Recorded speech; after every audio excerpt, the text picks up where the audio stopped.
Welcome to HW Hockey. What's up, you beauties? Welcome to High and Wide Radio, episode 42 of season 6, our draft, our NHL draft and free agency recap episode. I'm Jim Iacovone, joined as always by Jack Smith. If you guys are watching us live on YouTube, make sure you're subscribed and set an alert for future shows. And if you're listening as a podcast, please make sure you're listening and subscribed on Apple Podcasts or Spotify to get notifications for future episodes the minute we upload them. Give us a like, give us a favorite, hit the bell for notifications if you're watching on YouTube. We have a lot of topics to get to tonight. Obviously, the NHL draft, the Flyers draft, Jett Luchanko, Michkov officially signed to ZLC, Flyers goaltending situation. There's some interesting news or rumors there. We figured out what's going on with Carter Hart, and obviously free agency. Before we get to all that, though, I want to tell you guys a little bit about Fans of Philly. Are you ready to take your game day experience to the next level? Look no further than Fans of Philly. With over 14 years of experience, they have been the go-to for organizing unforgettable travel packages for Philadelphia sports fans. Why choose Fans of Philly? Let's break it down. They've spent years building top-notch relationships, bars, hotels, teams, and transportation companies, and more. Every trip is a learning experience, making each one better than the last. You can trust that their travel packages will exceed your expectations. And if you're wondering if they're knowledgeable, you bet. They've scoped out the best hotels, explored the nightlife, and have found the prime spots in arenas and stadiums. They know all the ins and outs to ensure you have a blast on your trip. And they even released their destinations, possible destinations for this season coming up. We'll release those later on in the episode, but fansofphilly.com. Make sure you guys head over to the site now to check out ticket packages. They have a pay-as-you-go payment plan, which is, pretty awesome. For I would be all over that. I'm not a big let's put money in now and you lose your money until the trip. So Fans of Philly, road trip company since 2010. Fansofphilly.com. All right, Jack. We had our big draft show Friday night. Let's talk about let's build this up a little bit. Let's build it up to the Flyers pick, sort of like what happened Friday night. It was almost anticlimactic until a player by the name of Zeev Buium fell to pick 12. And let's kind of talk about leading up. Like Carter Yakemchuk, a guy that we all thought was going to be there at 12, was picked 7th. Berkly Catton, another name that we thought was a possibility to be there at 12, went top 10. Beckett Seneca, picked by the Anaheim Ducks at pick 3. I mean, this draft was as unpredictable as we thought it was going to be. And in my opinion, it played against the Flyers. What were your thoughts? So it's funny that you say it, because I thought at first it was playing for the Flyers. I was okay taking defense. I know we're screaming center, but I didn't see a whole lot of potential for any first-line centers out there unless they did trade up for Lidstrom, unless Catton did fall into their laps. Shockingly, the first 6 picks of the draft, 5 of which were forwards. Like we saw T.J. Ginla go, 6th overall to Utah.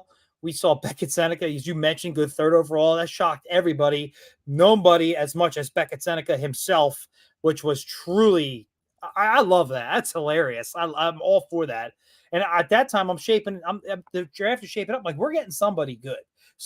One player I already project, in my opinion, leading into that I didn't think the Flyers were going to take, went above where, it wasn't going to fall to the Flyers. That meant somebody else was going to. And it was really shaping up to be something good but we did keep an eye on certain players. We were hoping for the trade up.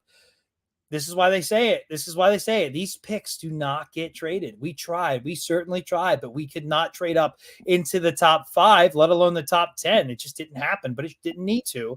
As at pick 12, Catton was the one that hurt the most. I'll be honest with you. I really thought there was a chance he would go. I think Yakemchuk went better, earlier rather, not by many. I could be wrong about that, but they both went. I think it went 7. Yeah, like in the same range. And then Berkly Catton goes, and it just hurt. it really hurt. And it was like, man, like, okay, we're definitely going center was my thought at that point. It's just a matter of who. And sure enough, it came down to Dickinson and Buium and nobody else in my mind. And when San Jose took Sam Dickinson, I'm like, they're taking Buium. That's it. It's each guy could be a top. At one point, the highest I saw him rated was 3rd overall.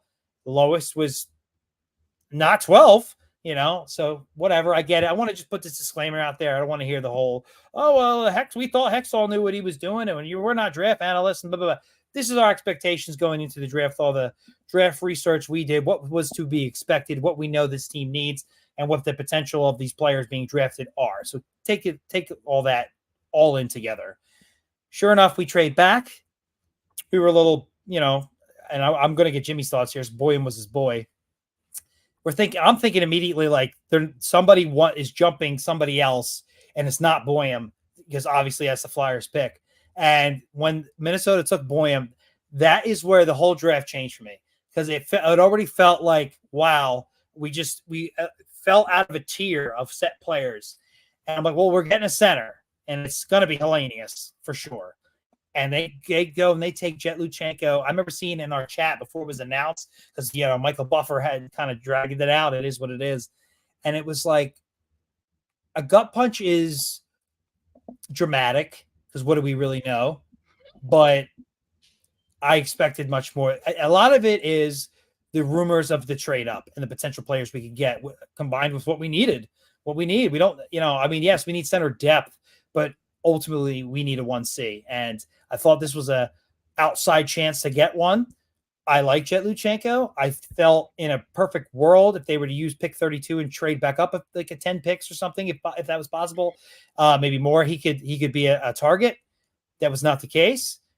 So it was a little harder to swallow. I've liked what I read about the kid after the fact, even before the fact. For me, it was just draft slot. It was how they navigated the draft. I felt they could have dropped back further. Other people were going to dispute that, but ultimately we will never know. We picked up a 3rd rounder for next year. Next year's draft looks nice.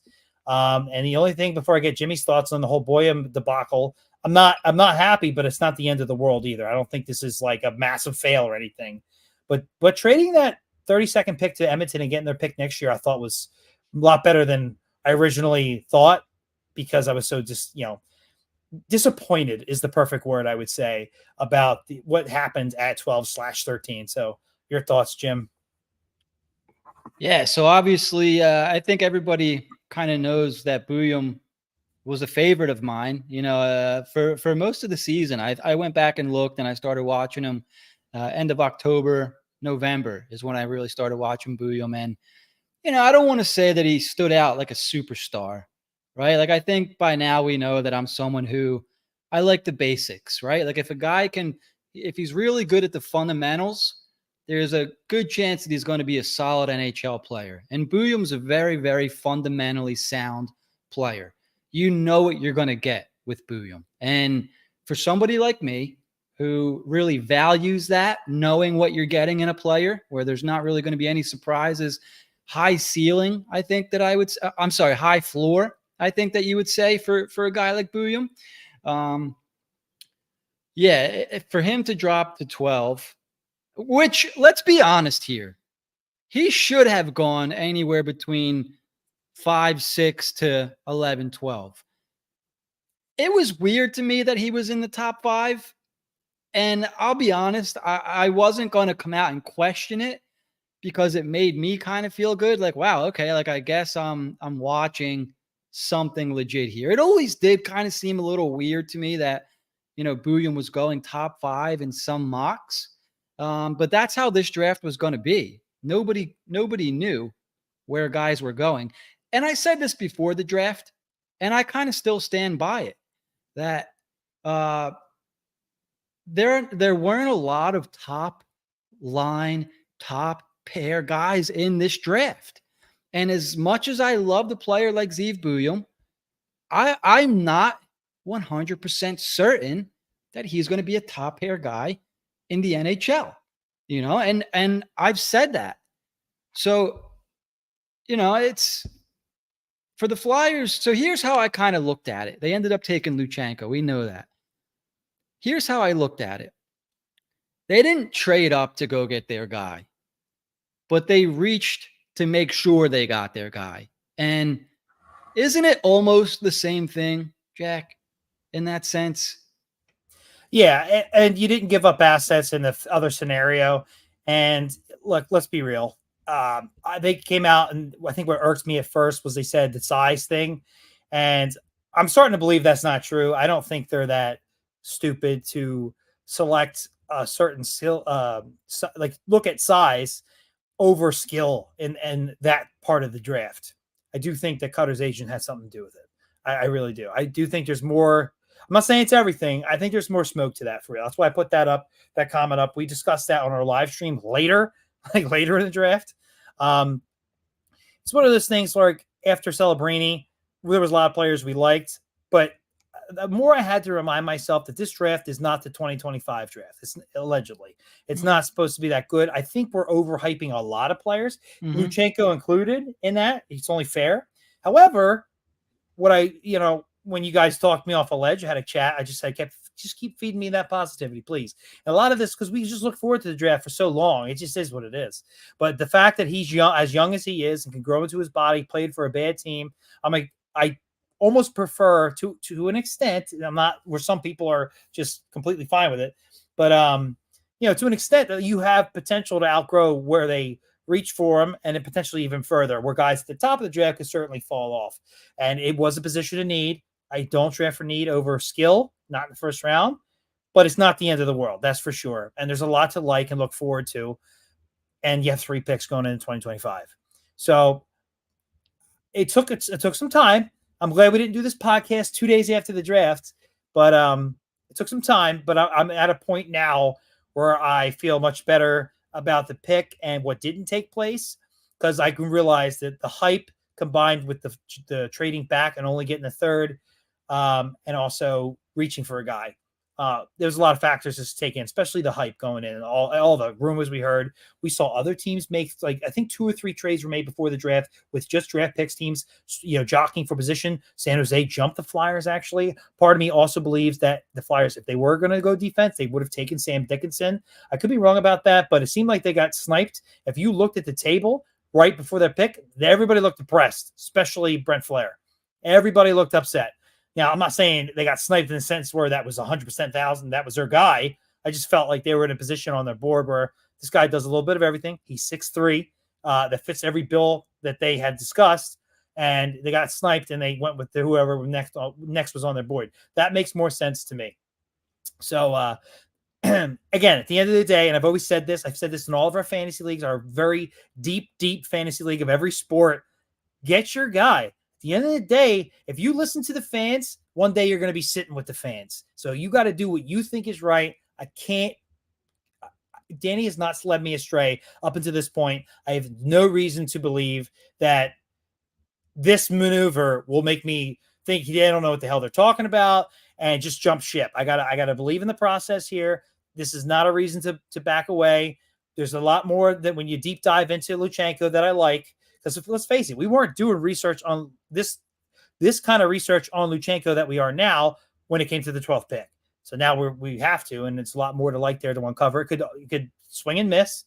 I typically wasn't looking forward for a 2-way forward in the draft, but it is what it is. We still have 3 picks going into 2025. That's the draft. I don't want to jump too ahead of myself, but it comes to that pick and what they did with 32. The first round alone that night, I would have given it a C+. Now I'm more inclined to give it a solid B. I think a lot of other pungents who do draft and all over who are not associated with Philadelphia would give it us a lower grade. They could go pound sand. So that for first round for me, I'm settling on a B, maybe a B-. But there is a lot to like. There's a lot to grow with. And ultimately, 3 picks in 2025 sounds fantastic for a number of reasons. Yeah, here's my thought. If there was ever a draft that you were going to reach in, this is the one. And and it's not because these players are mediocre, because there are some very good players. But this was a draft where if you were confident that Jett Luchanko was your guy, then get him, right? Because I know a lot of people like Consta Hellenius, but we had Mitch Brown on our show. one of the most knowledgeable prospect guys out there right now from Elite Prospects, EP Rinkside. And he said Hellenius's ceiling was second line center, maybe flexes in top line. So like the Flyers didn't miss out on an absolute stud. Do you know what I mean? Like, I think Hellenius is a guy that a lot of people watched before the draft, and they were disappointed the Flyers didn't get him because it's a guy that they watched and a guy that they heard, right? Like, I want to know. So I'm gonna kind of compare it to this. When the Flyers picked Cutter Gauthier at 5, he was not a projected top 5 pick. You remember that? He was projected, I think, top 10, late top 10, or even outside top 10. I say late top 10 and rising, but I think by the time the draft came around, he was in that 10-9 range. But it was known for quite a while the Flyers were going to go Gauthier, right? And if anybody still, follows Craig Button, which apparently they should, he put out, I want to say about a month ago, that the Flyers really like Jett Luchanko. So I don't want to say it was known because it wasn't known amongst us or, the prospect people and all the draft gurus that are out there. But I guess it was known. Craig Button knew something. He knew enough to put it out there that the Flyers were going to take Jett Luchanko with pick 12. Ended up trading back to 13 and taking him. But if that was their guy and they stuck to their guns, I'm fine with that. You know what I mean? It's not a guy that any of us really watched. I know there was a comment in here. Where was it from? Jeff Fisher? John Fisher. Told you boys about Luchanko. What's up, fellas? Yeah, I guess John did. So I'm fine with it. He's a young kid. It's clear to me, Jack, what the Flyers' plan is. The way that what they did in this draft. This draft was never a loaded draft. Like, I want to make sure that we remember that, because I know we all get hyped up leading up to the draft and we all start over analyzing and, gushing over all these prospects. To me, the way the Flyers went about this draft is it showed me that they're not that crazy about it either, right? They got their guy and they traded their second pick in the first round to next year, which I thought was a fantastic move, right? Because 2025 is the draft they want to be in. They have 3 first-round picks and it's loaded with center prospects. So they're not just making moves to make moves here. They have a plan. And, I think it's normal for fans and, people like us to say, oh, we knew better. And everybody wants the immediate gratification of a Consta Hellenius pick or a Zeev Buium pick, right? Because that's their guy in the instant, in that moment. But I don't think anybody here is going to be crying about a second or third line center and a second pair defenseman. Zeev Buium, while I love him as a player, is not going to be on the highlight reel every night in Minnesota.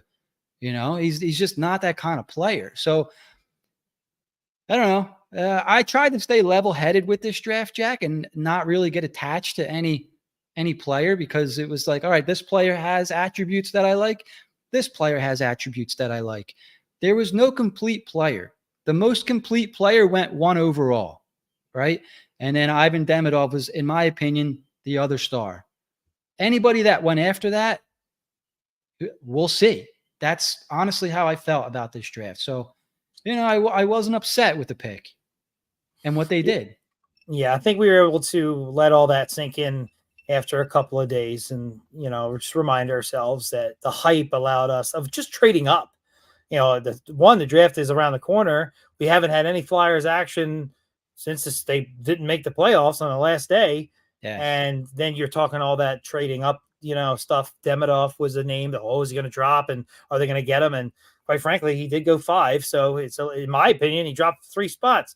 Yeah. So, and it just wasn't able to get it done. And then you don't get a player that you had in that range. And it's like, I think that's ultimately why the reaction was what it was, mine included. I'm definitely guilty of that.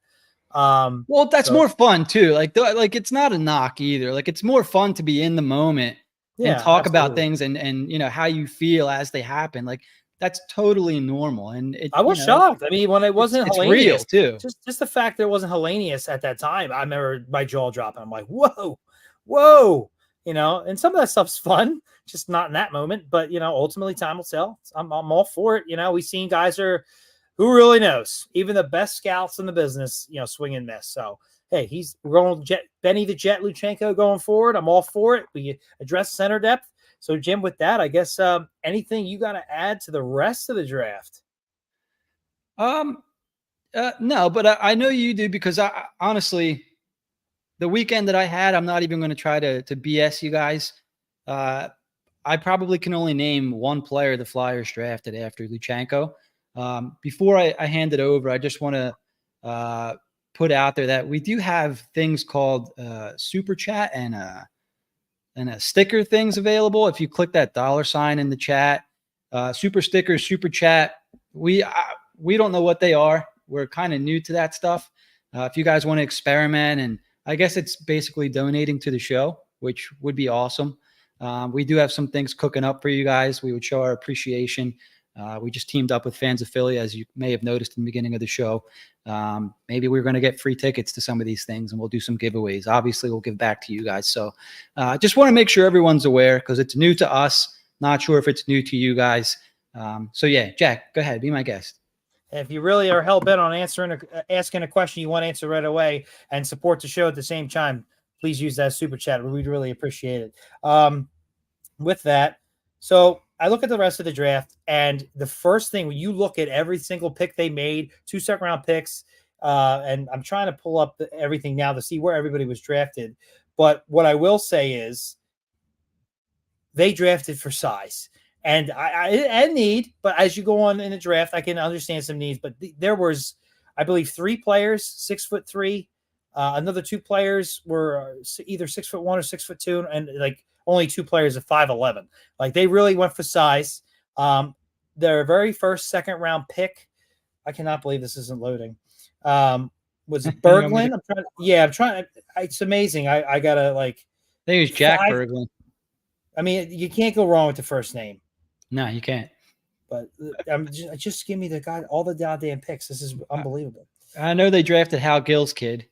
Is that really his kid? I was kidding when I said that. Oh, you were?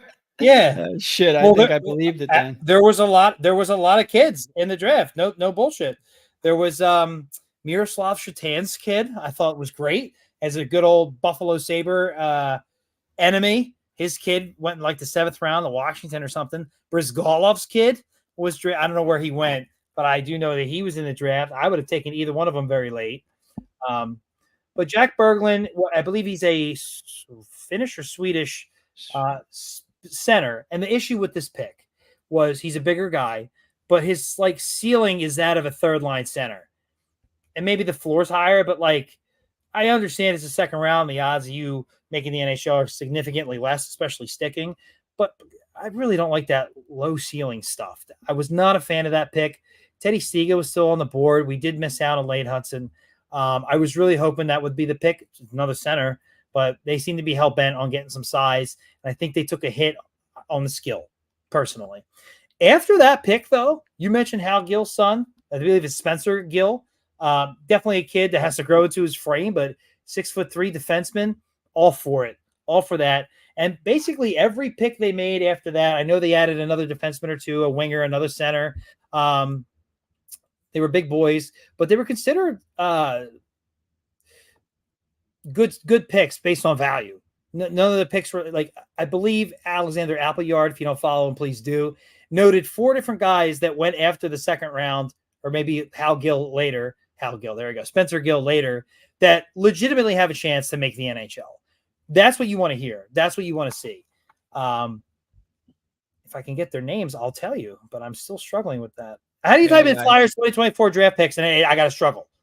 I got you. So you went through, you got Berglund, you got Gill.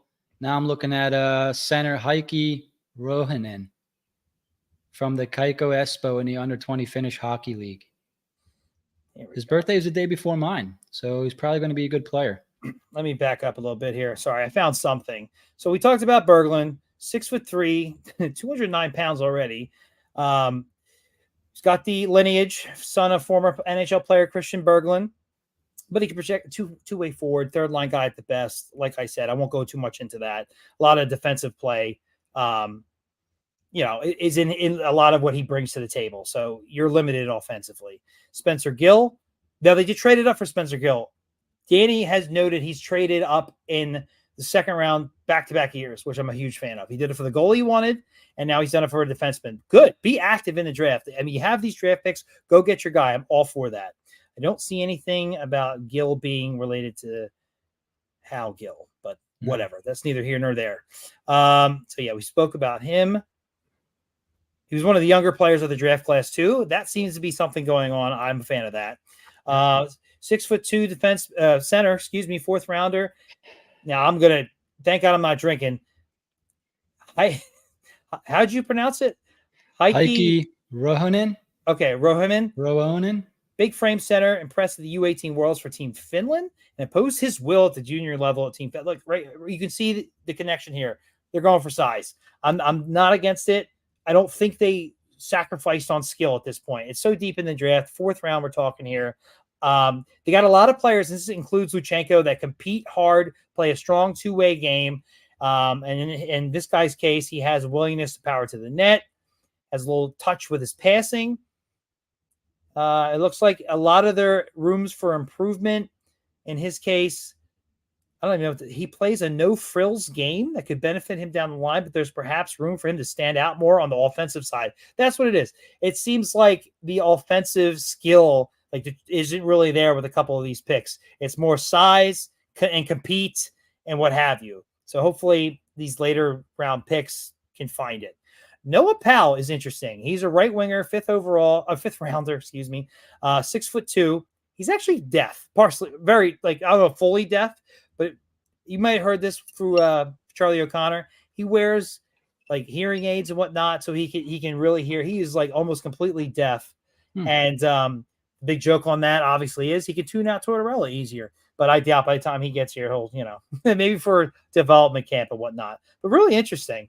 He's Flyers they had a guy that was deaf before, Steve Downey. Wasn't he partially deaf? I honestly don't remember that. If that's the case, I missed that one, but I think Noah Powell was almost completely deaf. He's a really good lip reader, which is interesting. That's wild. Yeah. So I just recently learned all that stuff. But ultimately, big forward can really shoot the puck, get around the net, score in different ways. It's a good shooter. I mean, what more can you ask in the fifth round? And he was a winger.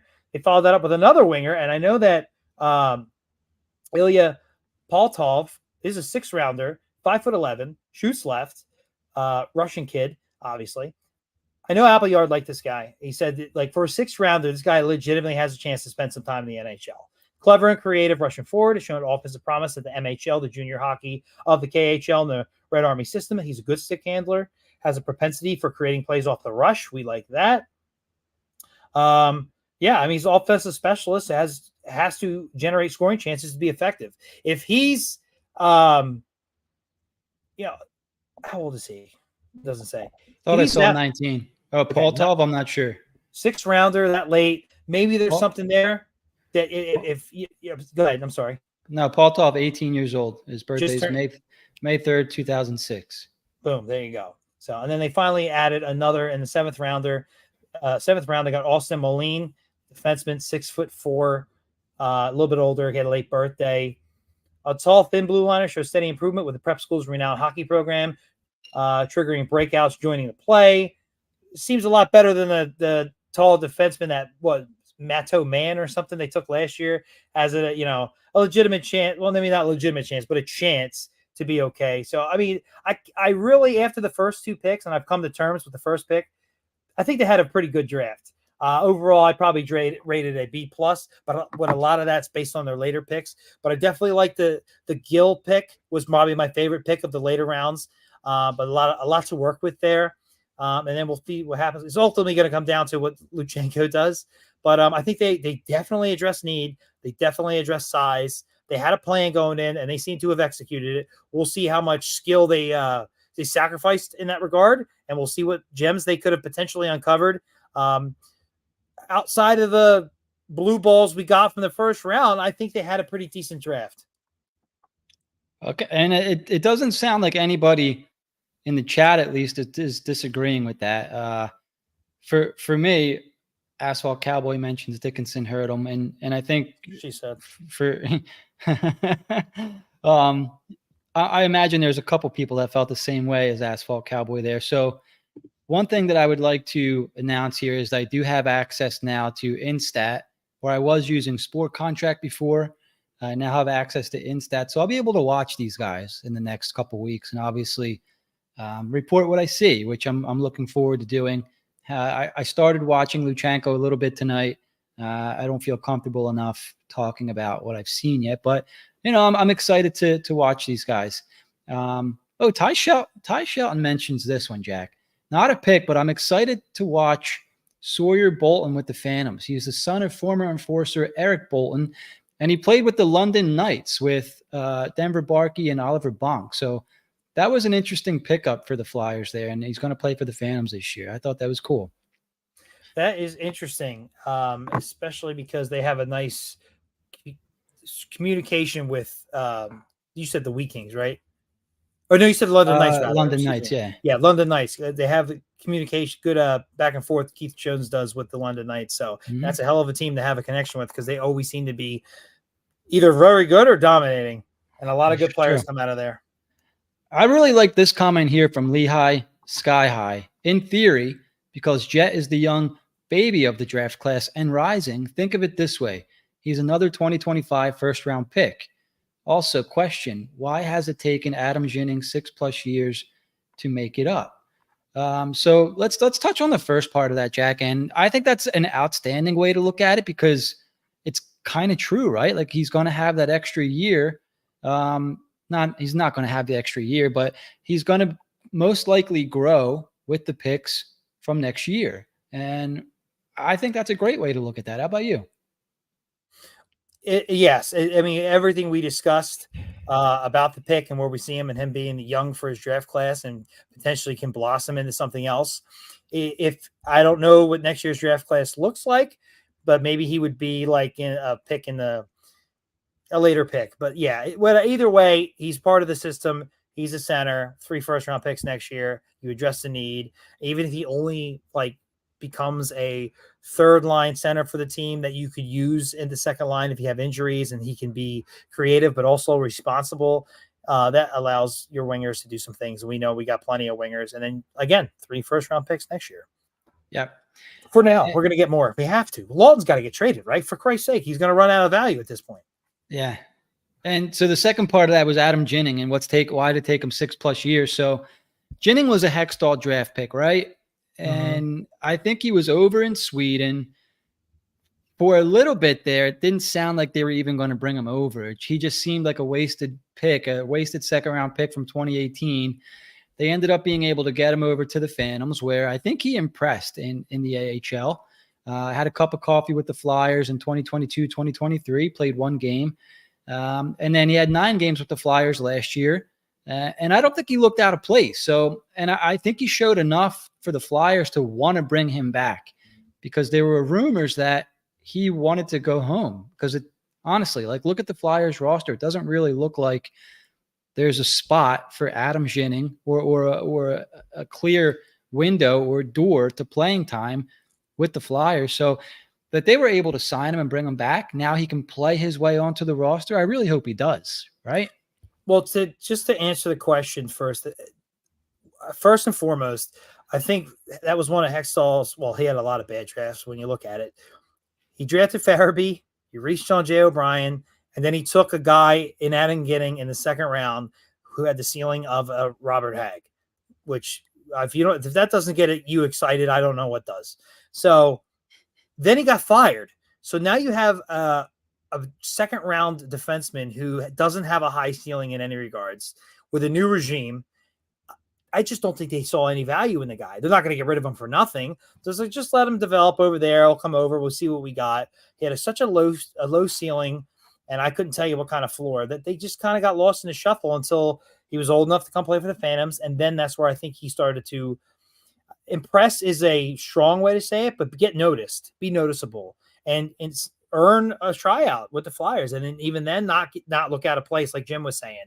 So I think the combination of Hextall getting fired, he was his last draft class, not having a high ceiling, not being that highly touted of a prospect. I think that had a lot to do with it. And he had to do it the old fashioned way.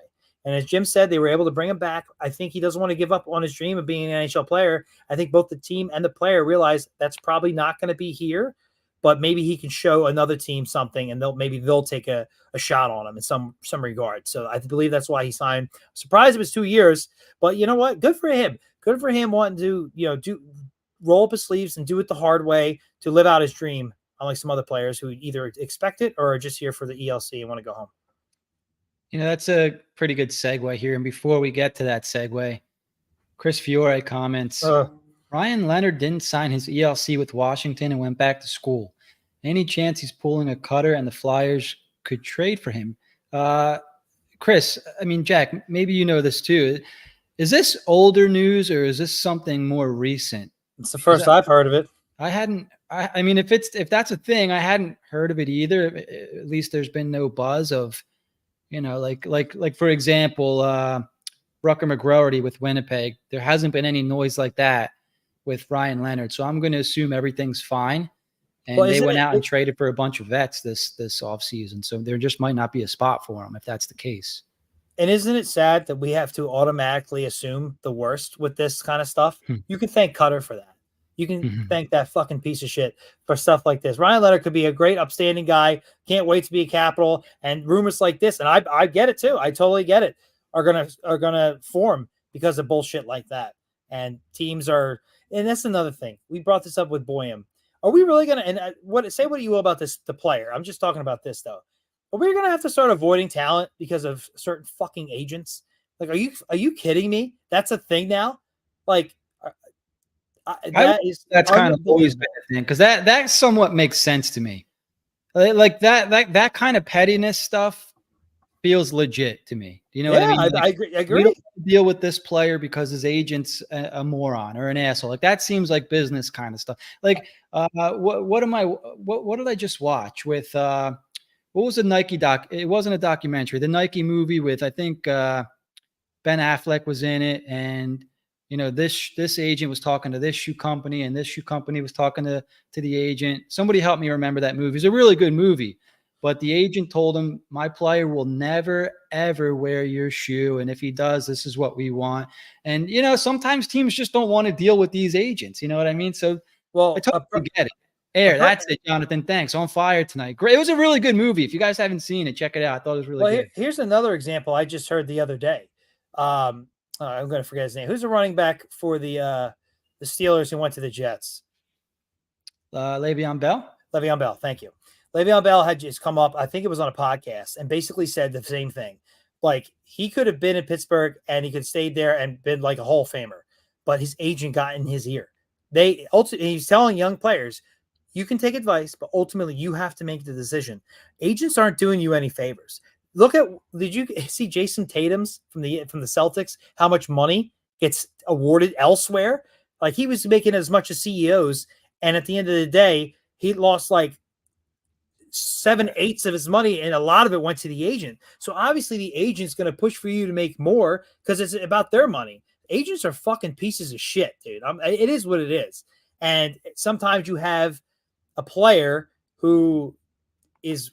They're young kids. They're weak. They're telling them the sky's the limit. The world's the limit. And here's Le'Veon Bell saying, I fell for it. He's saying I could have stayed in Pittsburgh and had a legacy there and made a tons of money. And I listened to my agent and I pushed for shit. And all of a sudden I'm with the New York Jets and it's week 10 and I don't have a touchdown. You got to be careful who you listen to. And these agents they can be fucking terrible, man. And I think I wish more players would. Somebody could explain that to them and they can get out of this trouble. But until then, you're going to have assholes like whoever represents Cutter. And then we're out on certain players. And it's just a fucking joke. I just want to say real quick, because I doubt it, but just in case any agents happen to be watching this show, we like you guys also when you give us a little bit of information here and there. Not all bad. Some are bad. Not all. Yeah, I think I'm obviously speaking to the, you know what I mean. Generality, of course. Thank you. Okay. All right, so back to the whole ELC thing and Cutter Gauthier. The Flyers are going to play him this year, and Matvei Michkov will happen to be here to take on Cutter Gauthier. And I want to give you guys more information about fansofphilly.com. So their dedication doesn't just stop at their love for Philly sports teams. It extends to you and travelers. They're committed to going above and beyond to make sure your trip's nothing short of amazing. Meeting new people and sharing excitement is what they live for. Are you worried about the cost? Don't sweat it, because they have a flexible pay-as-you-go plan, which makes it easy to manage expenses. Their travelers rave about the ease and convenience of their payment options. It's just one of the many perks of booking with Fans of Philly. So what are you waiting for? Join the Fans of Philly family today and get ready for an experience you'll never forget. Visit fansofphilly.com. Book your next adventure now. Jack, here's a list of the destinations that they may be attending this season, and tell me which one stands out to you. And I hope, Philly fans jump on this Fans of Philly thing and go. So Salt Lake City's on the list. What a destination. What a beautiful city. That'll be a lot of fun. They're going to go out to Western Canada. They're going to go to Minnesota, Dallas, Detroit, but they're also going to go to Anaheim, Jack. They're going to go to Anaheim for the revenge game against Cutter Gauthier with Matvei Michkov now in the arsenal. What are your thoughts, Jack, of a potential Matvei Michkov Cutter Gauthier rivalry game all of a sudden? East meets West, Philly meets California, Anaheim. Is the hype there, do you think? Fucking A, it's there. And the only thing that Cutter's going to meet is the end of Michkov's fucking fist. I hope we have another shift. I don't even care if they score on a play. I just hope he fucking wrecks him. And I will die. I will die on the spot if Michkov lights up Cutter.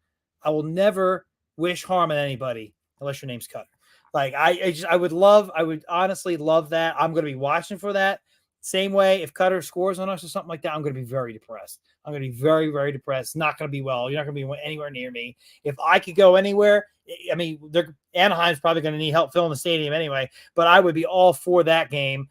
Don't get me wrong, even Utah, to see what they got going on out there would be great. But my God, to see Michkov and Cutter, sure, Cutter will call in with the flu. But still, just the opportunity to potentially see that, please. I'm getting hyped up just thinking about it. Come on. Who wouldn't want to go see that and that clown out there? Yeah, it's going to be a lot of fun. And to be with a group of Flyers fans out there, not just going to the game. Like, the game is obviously the part that, you look forward to, but, you get to explore a little bit, travel a little bit, go out to eat with fellow Flyers fans, people you have a similar interest in. And this is not just for, fans that live in Philadelphia. This is people, from all over the country, Canada, West Coast, wherever, can all meet together in one place. Hey, think of it like this. Everybody in this chat right now could meet together for a game out in Anaheim. So many memories. We get to see Michkov beat Gauthier out in California. That'd be a lot of fun. So it'd be something to remember. And I believe, Joe DiBiagio runs Fans of Philly. Great guy. I believe we're going to be able to get 2 tickets to each event. So for anybody in the chat, we'll find a way to give these tickets out when the time comes. It could be you and somebody else attending this game, and I think that's pretty awesome. So yeah, so that's definitely on the docket. But let's talk more about Michkov officially signing his entry-level contract. Announced also today he will wear number 39. So that's that jersey or sweater, whatever you guys want to call it, that I had hanging in my living room. Jack, I don't need to change the number. I'm good. 39 it is. Kind of buried the lead there, didn't we, with the draft and whatnot. This is the most important part of the offseason. I know we're expecting some things on the trade front. I know some people are expecting something in free agency, not us, but and I know we were hoping for some more fireworks in the draft. At the end of the day, this was the most important thing. Michkov coming here, American soil, signing, getting out of the KHL contract, getting the NHL entry-level deal, and starting the Michkov era, turning the ship around, and ultimately the biggest step one outside of drafting the guy to our path to the Cup. It was huge. Best news. Got to hand it to Danny. 1 year, not even a full year. After he drafts him, he's already got him here. Best news. It's the best news of the offseason, no matter what they do. Even if they could trade for Zegers tomorrow, getting Michkov here is the best news we will have all offseason. I cannot wait to watch him, which makes that Fans of Philly trips even better, man. I mean, not only can you go see these other teams, these other cities, you're going to go see Michkov play anybody? Come on, man. You got Michigan City. Let's go, please. That's true. Great point. I mean, any night that you can be in Philly to watch this kid play is going to be great. And then to be able to travel to watch him is going to be an experience. Like the Flyers have a superstar that they just signed to an ELC. That's pretty incredible to think about. The one thing as a father now that I think is great, I took my son to his first Phillies game this year with the plan being we're taking him to his first Flyers game this year. My first Flyers game was Lindros's rookie year. And I think I was a year and a half older than my son is now, but everything lines up. Superstar, potential, not elite, not franchise. The word everybody uses way too much that I can't think of. Generational. But yeah, I don't know if Michkov's that level. Lindros certainly was, but it's about as close of a player prospect we've had since Lindros. I cannot wait. This will get my son into hockey more than anything in the world. I'm sure he would have been fine anyway, but this will cement it. I hope he's his superhero like Lindros and company were mine. And this is the start of it right here. I'm going to look back this season, no matter what they do. And this is it, baby. This is it. Sky's the limit from here. Totally agree. And it's exciting. Let's kind of truck along here because we're already somehow 45 minutes into the show and we have a lot more topics to get to. So before we talked off season, because the Flyers didn't really do anything and we know that they weren't going to do anything, Jack, right? So I don't want to spend too much time on, why didn't they do anything? What should they have done? They don't have cap and they're rebuilding. So they weren't going to be adding any high ticket free agents, right? And I wasn't disappointed in that. To me, like I said earlier, the plan seems pretty clear. It's, stack up draft picks for 2025. Let's see if they use them or if they trade them. But it seems to be, let's ride this year out with what we got. Maybe they make a subtraction or two or a hockey trade. But we weren't going to see any big free agent acquisitions, right? So I don't want to spend too much time on that because we have some goalie talk that we need to get to that I think is maybe a little bit more important. The Flyers actually signed a roster player today that we haven't touched on. What about you? I mean, did you want to touch on anything from free agency day for the Flyers? It was basically a snooze fest. Yeah, and it's to be expected. If they're going to improve this team going forward for the future, it's going to be through trade. I've seen stuff out there. Why don't they bring in Tarasenko? Why don't they bring in Stamkos? Do you really think those players want to play here? Do you really think they want to go from Tarasenko just won the cup? Stamkos just won 2 cups and now is out of there when they should have kept him. You think he's going to go play for a bad team? Like, I understand it from our perspective, getting somebody to play with Michkov does not make sense from the player's perspective. I mean, if nothing comes to fruition and we're a last resort, okay, maybe. But again, none of that stuff made any sense to me. I was hoping they would take some shots on some reclamation projects. I hear that Yamamoto from the Oilers is a potential guy they're interested in, but I wouldn't lean on that. There were a couple of defensemen like Ottawa, what was it, Brunson, the Ottawa defenseman? I think he signed with Colorado. That ship sailed now. Things like that. But at the end of the day, we kind of got who we got, and we want to see the young guys. They bought out Atkinson. I don't remember if we were able to talk about that on our last show, but that frees up. I can't remember the timeline. He did sign in Tampa for $900K. It's pretty close to the league minimum. But it shows you, like, they want to see what they have in the young guys. They're making room for the young guys. I don't see them bringing in other guys to like try to win or anything like that. We'll see what happens with TK. I expect nothing else. I expect the trade market. They got to do. I really, really don't have to, but they really should do something on the trade market.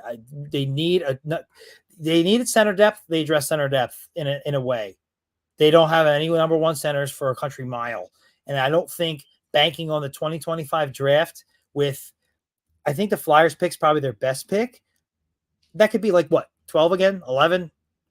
I really don't think you're getting a number one center around there. You got to be top 5 for that, in my opinion. I know stranger things have happened. So I'm looking for the trade market, not to get too deep into that. And then, yeah, they re-signed a couple of guys, or extended, I should say. Bobby Brink, I believe, got a 2-year deal worth $3 million each. Is that correct? 1.5 AAV. So the 3 is the total. That makes more sense. Yeah. That makes more sense. Let's say 3's a lot. I really believe in that guy. So that makes a lot more sense. 2 years, $3 million total.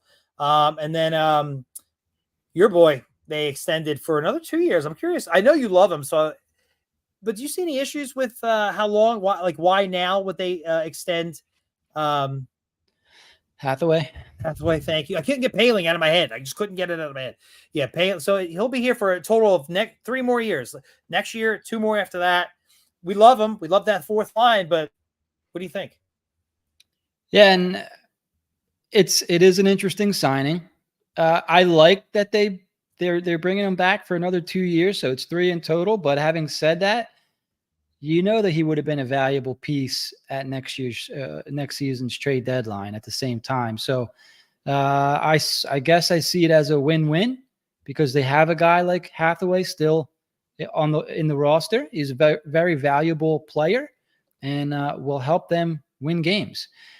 But like I said, on the flip side of that, I think is a player that teams would covet around the trade deadline. So, they kind of locked up an asset that they potentially could have moved. But hey, I'm not going to be mad about watching Hathaway for the next 1, 2, 3 seasons. So not mad about the move. Yeah, I can't say I'm mad. That's for sure. I guess I was kind of looking. What year is it? So let's see. It's kind of the things right here.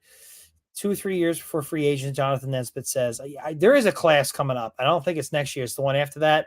We'll see who makes it to free agency. Hopefully they have their number 1 center at that point. Hopefully there's some trade that went down, but I do hope that they keep money available. You think about re-signing TK. You got some defensemen already signed. You got to look for somebody to take Ristolainen. You're signing these younger guys to longer. I'm sorry, these lower in the lineup guys to longer deals. You got to sign some of your own guys like York. I hope they leave enough room so they could go take a run at a free agent because I don't think they can totally do this via trade. Could be wrong, but that's the other option. So I hope they don't sign themselves into a bit of a corner. I don't see it as an issue yet, but if you have too many of these deals, these guys sign long-term, you don't have as much money as you think you have. Yeah, totally. And I like Jonathan's point. It seems like, look, they definitely have a plan. And right now they're in the let's kind of wait for things to drop off portion of the plan. Let's develop. Let's not add to the roster. Let's let the dead cat money fall away. And while that dead cat money's falling off, hopefully players are developing. And then when we're ready to add significant free agents or make significant trades, our roster will be developed and so on and so forth. So, for me, I think you can clearly see the plan. But yeah, so Peterson, Hayes, Ellis, Johansson money should all be coming off. And look, this is what kind of goes into a rebuild, right, Jack? It's patience. And, that's why for so long I was so against a rebuild because, and I even said it, I don't have the patience for it. But they are calling it a rebuild. And they are, in a lot of ways, really acting like it's a rebuild. And if it is, then we need to be patient, unfortunately. And I'll speak for somebody like myself who, hey, I can't control any of this. I'm just kind of along for the ride. I'm here to talk about it. I would understand why some people would be impatient because they went through the Hextall era. They went through the Fletcher era. Who the hell has patience to go and wait through a rebuild? But this is what the majority of fans wanted. They wanted a rebuild. And what comes with that?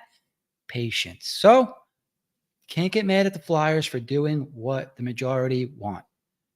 Right? That's right. So let's kind of see what we got here. All right, let's talk goalies real quick, Jack. We have about 6-7 minutes left in the show. Carter Hart, the Flyers did not retain his rights, officially making him a free agent, and it seems like the organization has cut ties with him completely. Do you agree with that decision? Yeah, absolutely. I mean, just based on what you're looking at, ultimately it feels like, I don't know how honest Carter Hart was with the organization based on things we've heard. Even if so, you have to just wash your hands clean to this. Face whatever down the road. For now, all it can do is bring negativity, and he's got to get things figured out. And it sucks you can't get anything for the guy, but at the end of the day, what's most important is the victim gets justice. And it's, it's above hockey at this point. So you just need to move on. As much as it may sting, as much as the goaltending position may seem doomed in Philly, it's above hockey. So you did the right thing. And, that's all I can add. I feel like I should add something else to that, and I come up blank. They did the right thing, as did all the teams that have players involved with this. It is what it is. Yeah. And look, it's simple for me. So the Flyers, they come out and they preach a new era of orange. This is, new expectations, new this, new that. You can't associate yourself with somebody who is in something like this, and it's a business thing. Let's hope that he's innocent for his own sake and for the victim's sake. But for right now, in this part of the Flyers timeline, and this part of their history, whatever you want to call it, they have to cut ties with Carter Hart. So, comment here. Okay, Jack, you want to read that? Super chat from Yakel. Danny B doesn't trade for a legit center. What's the plan to address the need? Great question. That is a great question. Great question. So super chats apparently get pushed to the top, I guess, right? And we do these before any other. We have to address it immediately, and it came. Look, it's all green and stuff. This is our first one, so whoever Yakel is, thank you. Yeah, I've been asking that for quite a while. If it's not Zegras, and if that's not their guy, fine. It doesn't seem to be the case, but I do think there's a lot of risk by putting it all in the 2025 draft. I think they use those picks to get it, I would hope. But just flat out drafting, I can't see them trading 3 picks to get into the top 5. That's exactly what Boston tried to do in 2015. They needed a defenseman. I think they had their eyes on Hanifin. And look what happened. They wound up, they had 3 picks in a row, probably better than what the Flyers would have. And they were unable to do so. They got caught with their pants down and missed, pretty much wasted all 3 picks. I don't know what other centers become available if in the next year or two. So, yeah, I do think it's a need. I think that's part of the reason why people were down on this year's draft. And there's still time. There's still plenty of time. But 1D and 1C, with 1C being a bigger need, especially with Michkov here, I hope Danny's got something up his sleeve. But I think a lot of people are going to be disappointed with the lack of moves in the offseason if we just re-sign a couple of our own players. Michkov here is the most important part. Don't get me wrong. But even some, and Chris Fiore brings up a good point here. Like these guys, also Marco Rossi is another name. I don't know if any of these guys, because they're still kind of prospects in a way, like will be that. Zegras is the only one. Even then, there's risk with Zegras too. Let's be honest. So that's why I wanted free agency. How often does the true number 1C hit free agency? Will you have the money to address that? Resign your own guys and probably sign a defenseman as well. Maybe goaltending if that doesn't pan out. I don't know. It's a great question. One I'm going to struggle with until they do something. And if no trades are made this year, in this offseason, I should say, then there's going to be a lot of pressure on 2025. That's for sure. So a couple things here. So Chris Fiore mentions Cole Perfetti, and you mentioned Marco Rossi. So the theme here to me is pretty simple. Just bring in the more Italians, the better. You want to have a party, you want to win a Stanley Cup, bring them in. Perfetti and Rossi. That's all. That's all I got to say. I mean, the Los Angeles Kings, I think, learned their lesson, trading away Velarde and man, I'm forgetting the guy's name. Such a bad Italian, but you brought this up. Yes, I remember. You never miss an opportunity. I know. But yeah, so great question from Yakel talking center there. So yeah, if you guys ever want to change the topic, or you want your topic or your question presented, yeah, you can do what the Yakel did there with a $4.99 donation to the podcast. Thank you, Yakel. What a guy. I love him. First one. Put it in the books. First one. All right. So we have one more thing that we wanted to get to. Lehigh says his white whale is Brady Tkachuk. And Jack, we brought his name up a few months ago, and we were told that was not even possible or any way, shape, or form that was going to happen. And now, his name's out there again. So I'm not going to say that that's never going to happen. I didn't say it back then. I'm not going to say it now. We'll see. There was something out there that said the Flyers were hard after Tkachuk if he was available, didn't it? Didn't we see that somewhere? That or they would be, but everybody would knows. be. But like the word is, they're not. They're not. He's not available. Well, How about Chickering going for peanuts though? What the hell was that? Hey, I was personally, I was never a huge Chickering guy. So That price, fuck. Yeah, that was pretty. It was Nick Jensen in a third, right? Yeah, what the I think fuck? Ottawa probably waited too long, and teams said, Well, the rumor was at the draft, GFY. he was offered a first and a second, and thought he could get more. But what was the? Why did he have to take that deal? You were that's it. Try it out. I understand he's on a 1. I understand he's on a 1, and he could walk, but for that, you start dicking guys around long enough, pulling their chain, and they kind of tell you to GFY. Keep your player. Yes, you're right. So I wanted to read that from Jonathan Nesbitt here. Gavin McKenna's draft year is 2026. Would likely need number 1 to get him. He's Bedard's cousin by marriage. Supposed to be next generational player. Yeah. And I'll probably go to Chicago. I'm sure the Flyers are still going to be in the running by that point. So Fiore mentions one more Italian. Pinto re-signing was a bummer. Yeah, it was. It was one more center. He went for cheaper than I thought. Was it $5 million a year for like 2 or 3 years or something? I think it was even less. I want to say it was 3.something, 3.5, really? Maybe 3.2 a year for 2 years. Yeah. Maybe I'm reading the damn total and thinking. Yeah, maybe. Could have been. The way they talked about how far they were apart, I assumed it was like he wanted like a lot more. What was telling for me was the 2-year deal, because I would have been prepared to give him 3, 4, 5, and I would have signed him to that 4 or 5 year deal now, where I was paying him $5, $6 million. That's how much I like Shane Pinto. I think he could be their second line center. I know the Flyers have a lot of second, third line guys, but I like them.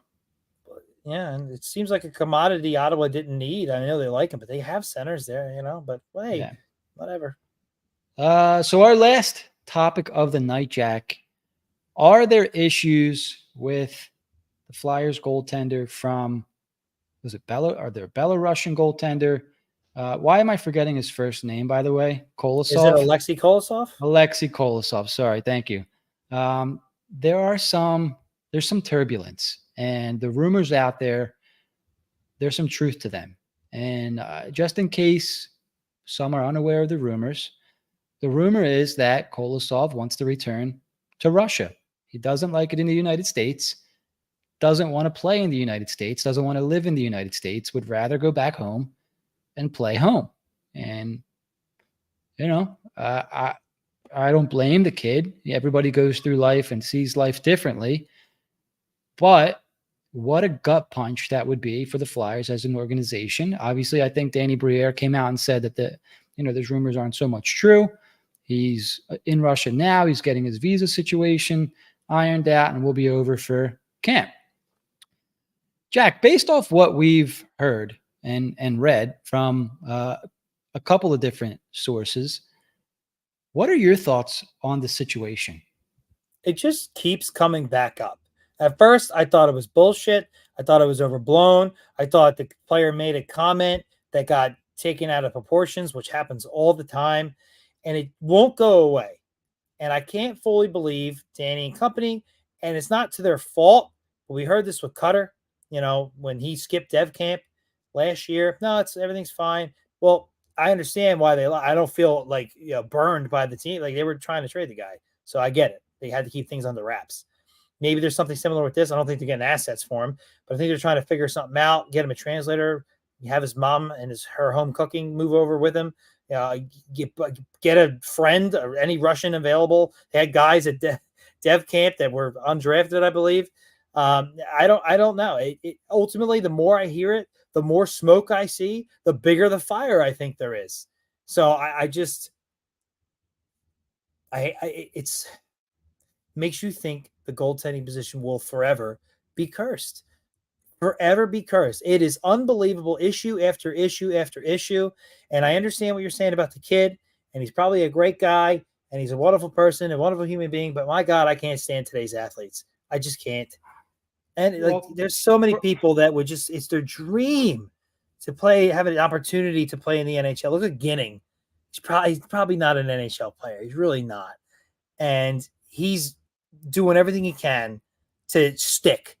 Yeah, he's ready to go back home. He goes, no, I'm going to give it a go. Maybe I'll get picked up with another team. I'm going to give it all I got just to live out this dream. And you got these other players like, I'm going to go here and I'll F this and I'm going to collect my money and run. We don't know all the details. I could be full of shit, but there is definitely some concern. So wasn't that, and if I'm not supposed to, because I've been kind of in a weird, weirdish state. I'm not reading all the messages in the chat. So correct me if I'm wrong or if I'm not supposed to say this, but there is a rumor out there between those who kind of talk that Kolosov basically just wanted to collect his ELC money and go back to Russia. Was that what I read? Yeah, I won't say who said it and where the source came from, but that's essentially the long and short of it. Okay. So, that's what's out there, and multiple sources said similar things. So I don't know. We'll see. It's fine if you want to believe what the Flyers are saying. That's your right. But they're also not going to come out. We saw with the Gauthier thing. They're not going to come out and say, "Hey, we have a problem," until they solve the problem. Which, in my opinion, that is the correct way to go about business. Why tell people you have a problem when you don't yet have the solution? Otherwise, it doesn't make you look too good. So, see, I get it from the Flyers' perspective. On the other hand, this is what we're kind of hearing, or what's kind of out there right now that the Flyers aren't saying. So there is some smoke there with Alexei Kolosov, unfortunately. So hopefully Sam Erson's the real deal, huh? And Fedotov can get it together a little bit next season. These other two guys that drafted last year. I don't know. I'm just, when it comes to certain things this offseason, like the hits just keep on coming, man. Mm-hmm. And it's just unbelievable. Some of these new, if there's any, and I'll, eat crow, apologize if that's wrong, but it is unbelievable what these GMs have to deal with these kids. Some of these kids, like, come on, man. There are seventh rounders who are just happy to be drafted and will, break their bones just trying to get a sniff at the NHL. And you got like a guy who's really good, who's being brought along, and it's like a vacation, and they're out. Like, what the hell? Like, I just, on the contrary, just for the sake of different perspective, I can understand it. Like, when you think about it, like, could I go to a different country by myself where I don't know really anybody? Maybe I know a guy on the other side of the country that I'll never see, but maybe once or twice a year. Could I do that and live there for 7 to 8, 9 months at a time, and only seeing my family maybe once, twice a year, only talking to them on the phone, completely different food, people, environment. Could I do that as an 18, 19, 20-year-old kid? I don't know. And a lot of these players do it like it's nothing. And maybe by the time they get to the NHL, they're used to that kind of stuff. I can't say for sure that I would be able to do that. So, before I go, this kid's of this kid's of that, it's kind of like, well, how many kids are actually the outlier? And he's the guy that's like, I can't do it. I don't want to do it. So, and I'm not saying this is even true. And Fisher just stole my point right there. But was he surprised? He was like, his whole life he's been playing goalie. Was he? So, hey, you got drafted by the Flyers. You're going to go play in America. What? I wasn't planning on that. He didn't answer the draft. Like, he didn't make himself available. Like, sure. Come on, man. Like, and not to mention, this is Comcast. They'll accommodate the kid in any way they can. So we don't even know if this is true. I got to keep bringing that up. We don't want to know if this is true. But, like, come on. He knew what he was getting into. He's not, I get it. Maybe you're like, okay, this is my plan. This is what I want to do. And you get out there and you're like, wow, this is not what I expected. First things first, you got to give it a little bit more of a try than that. Like, Christ. And, you'll get things figured out. But, like, I can't say anything yet because I don't know what's true and what's rumor. And I don't want to, completely destroy the kid because we've had enough. But, like, Cutter completely ruined us in that regard. Like, I don't even like drafting American players anymore. I'm nervous. They can just do whatever the hell they want. They hear one thing they don't like, they can just pull out and completely screw you, and then I look at something like this and it's like, Jesus Christ, these kids today, man, what I would assume is like the greatest opportunity of my life. They just piss away. It seems they just don't. What do I care? I don't like it. Wah. I'm like, gee, you got a God-given talent. You're just going to throw it out the window. I mean, yeah, ultimately at the end of the day, it's your decision. But like, to act, and I'm not saying you're doing this, Jim. I'm just like, to act like you had no idea you were going to play in America and have to learn American and all that shit. It's just fucking idiotic. Yeah, could be. And then Sean C here. I have a feeling Elliot Friedman was a few months behind the ball in the Kolosov story, and we were just status quo. And that could be. We're going to find out, because he should be here now at Dev Camp, and he's not. So I read into it when Gauthier wasn't here. Yes, you did. People kind of call, there are some, whether it was Twitter or in here, I don't really remember. People called me silly. It's Dev Camp, not a big deal. Well, here we are again. Dev Camp. A lot of people think Kolosov is the future of the Flyers goaltending. Not here. And there's excuses again, visas, yada, yada. He knew he was supposed to be here at Dev Camp. If it's a visa thing, why wasn't this worked out? Why wasn't it worked out weeks, months ago? Because he knew he had to be here for Dev Camp. So there's smoke, there's fire. There's definitely smoke here. I'm sure we're going to find out sooner or later. So, Jack, what do you say we wrap this up? I think so. I think it's time. I think we've covered a lot of topics for an hour and change in, and hopefully next week we're talking about something juicy, something positive. More than Michkov coming over, because we knew that was coming. That's for sure. All right, boys and girls. So one last time, please give us a subscribe, a follow, hit the bell for notifications when we do future shows. Listen to us on Apple Podcasts, Spotify, or YouTube. Set alerts for weekly shows and favorite hoo.be/HW Hockey, or head over to hwhockey.net for all of our latest episodes and articles. Before we sign off, I do want to acknowledge Dave. Jimmy, hope you're doing okay, brother. Yeah, I'm doing better. As you guys might have guessed by now, my dog passed away Friday. So that was a tough one for me. I appreciate everyone who reached out about that, everybody on Twitter, everybody in the chat. I want to acknowledge Dave. I wasn't ignoring that, but I just didn't want to, cry or whatever, just in case on the show. So I made it through, doing better each day. I want to thank you guys again. Jimmy, I've been holding it. I've been holding this the whole podcast until you mentioned it. So I'm going to do one for our buddy Odin. Thanks, Jack. Yeah, he was the best. Jack and his buddy Rob got to hang out with him before he passed away Friday. So that was really cool. Yeah. So I want to end that on that note. So episodes dedicated to Odin, my pup. As always, guys, thanks for hanging out. Have a good weekend. Have a good, happy 4th of July. I want to see everybody back here next week with all 10 digits. All right. No drinking and fireworks. It's one or the other. Nobody better lose any fingers next week. We better be able to type in that chat. And, and if you do, I'm calling you JPP. Yeah. We'll talk to you guys next week. Have a happy and safe 4th of July, everybody. And we'll talk to you all soon. Thanks.